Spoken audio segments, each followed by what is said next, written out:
Muy buenas tardes, ¿cómo estáis? Hoy es martes 16 de septiembre del 2025 y vamos a continuar con nuestra lectura de la palabra. Estos días me está costando un poquito coger el ritmo, pero voy a intentar hacerlo diariamente. Estamos leyendo Hechos, vamos por el capítulo 16, versículos del 1 en adelante. Timoteo acompaña a Pablo y a Silas. Después llegó a Derbe y a Listra, y he aquí había allí un cierto discípulo llamado Timoteo, hijo de una mujer judía, creyente, pero de padre griego. Y daban buen testimonio de él los hermanos que estaban en Listra y en Iconio. Quiso Pablo que éste fuese con él, y tomándole le circuncidó por causa de los judíos que había en aquellos lugares, porque todos sabían que su padre era griego, y al pasar por las ciudades les entregaban las ordenanzas que habían acordado los apóstoles y los ancianos que estaban en Jerusalén para que las guardasen. Así que las iglesias eran confirmadas en la fe y aumentaban en número cada día. La visión del varón macedonio. Y atravesando Frigia y la provincia de Galacia, les fue prohibido por el Espíritu Santo hablar la palabra en Asia. Y cuando llegaron a Misia, intentaron ir a Bitinia, pero el Espíritu no se lo permitió. Y pasando junto a Misia, descendieron a Troas. Y se le mostró a Pablo una visión de noche. Un varón macedonio estaba en pie, rogándole y diciendo: pasa a Macedonia y ayúdanos. Cuando vio la visión, enseguida procuramos partir para Macedonia, dando por cierto que Dios nos llamaba para que les anunciásemos el Evangelio. Encarcelados en Filipos. Zarpando pues de Troas, vinimos con rumbo directo a Samotracia y el día siguiente a Neápolis, y de allí a Filipos, que es la primera ciudad de la provincia de Macedonia y una colonia, y estuvimos en aquella ciudad algunos días. Y un día de reposo salimos fuera de la puerta junto al río, donde solía hacerse la oración, y sentándonos hablamos a las mujeres que se habían reunido.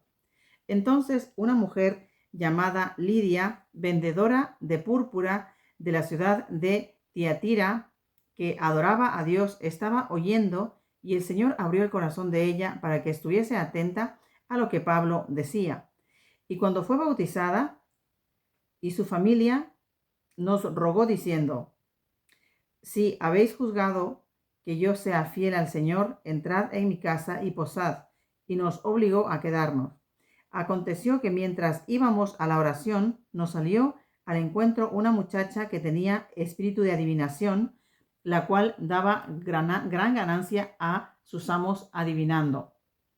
Esta, siguiendo a Pablo y a nosotros, daba voces diciendo: estos hombres son siervos del Dios Altísimo, quienes os anuncian el camino de salvación.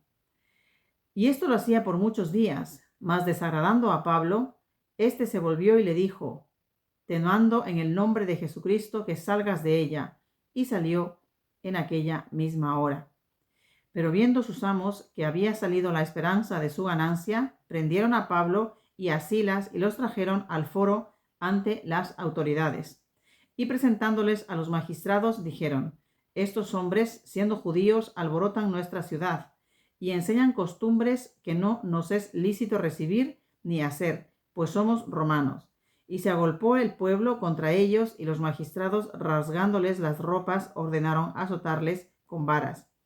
Después de haberles azotado mucho, los echaron en la cárcel, mandando al carcelero que los guardase con seguridad, el cual, recibiendo este mandato, los metió en el calabozo de más adentro y les aseguró los pies en el cepo. Pero a medianoche, orando Pablo y Silas, cantaban himnos a Dios, y los presos los oían. Entonces sobrevino de repente un gran terremoto, de tal manera que los cimientos de la cárcel se sacudían, y al instante se abrieron todas las puertas y las cadenas de todos se soltaron. Perdón. Despertando el carcelero y viendo abiertas las puertas de la cárcel, sacó la espada y se iba a matar, pensando que los presos habían huido. Mas Pablo clamó a gran voz, diciendo, no te hagas ningún mal, pues todos estamos aquí. Él entonces, pidiendo luz, se precipitó adentro y temblando se postró a los pies de Pablo y de Silas, y sacándoles les dijo, Señores, ¿qué debo hacer para ser salvo? Y ellos dijeron, cree en el Señor Jesucristo y serás salvo tú y tu casa. Hasta aquí la lectura de la palabra. Mañana continuaremos y Dios mediante terminaremos el capítulo 16. Una pregunta importante que les hizo el carcelero, ¿qué debo hacer para ser salvo? Y ellos le dijeron, cree en el Señor Jesucristo y serás salvo. Eso es lo que hay que hacer, creer en el Señor Jesucristo y entonces podrás salvar tu vida de la perdición eterna, que es a eso a lo que se refiere. Que Dios os bendiga, nos vemos mañana. Hasta mañana.